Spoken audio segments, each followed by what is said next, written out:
megapiksel.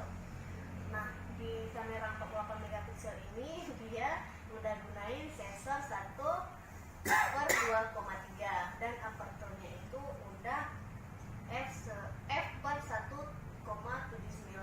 Nah, hardware yang tinggi akan membuat foto lebih cerah dan jernih, Kak. Nah, lalu kalau dan di fitur Portrait Expert ini dia udah ada yang namanya Ultra Night Mode. Nah, kita foto di tempat minim cahaya pun dia nampak lebih jelas warnanya dan tanpa noise yang ada di wajah kita, Kak. Dalam membuat foto lebih terang dan jernih dalam keadaan minim pencahayaannya. Nah, di Portrait Expert pun dia udah ada yang namanya Digital Color Mode. Nah, di Digital Color Mode ini, Kak, dia membuat foto lebih kaya warna dan terlihat lebih natural dalam keadaan minim cahaya. Nah, di Portrait Expert ini, Kak, dia udah ada yang namanya Portrait Mode.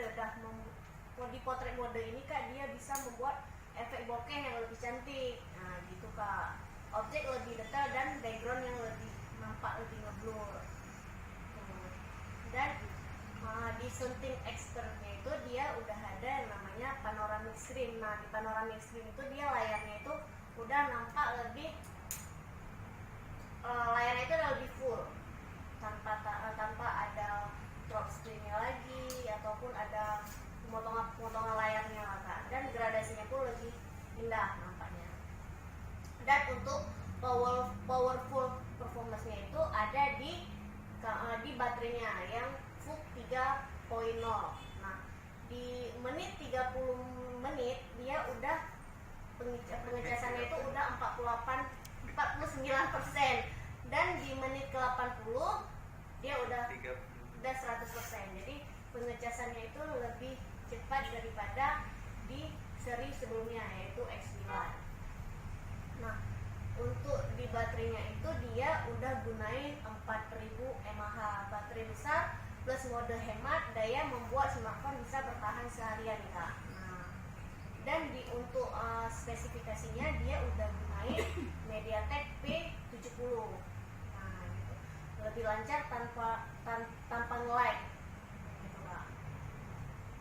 Dan untuk hyperbootnya itu dia walaupun kita main game dia tidak akan pernah nge-lag karena dia udah gunain hyperboost yang software eksklusif dari Oppo yang membuat pengoperasiannya jadi lebih lancar. Nah, itu, Kak. Dan dia udah gunain OS-nya Color, udah gunain untuk game-nya itu udah gunain game space, yaitu lebih mudah menemukan game dan pengalaman yang berbeda ketika bermain game.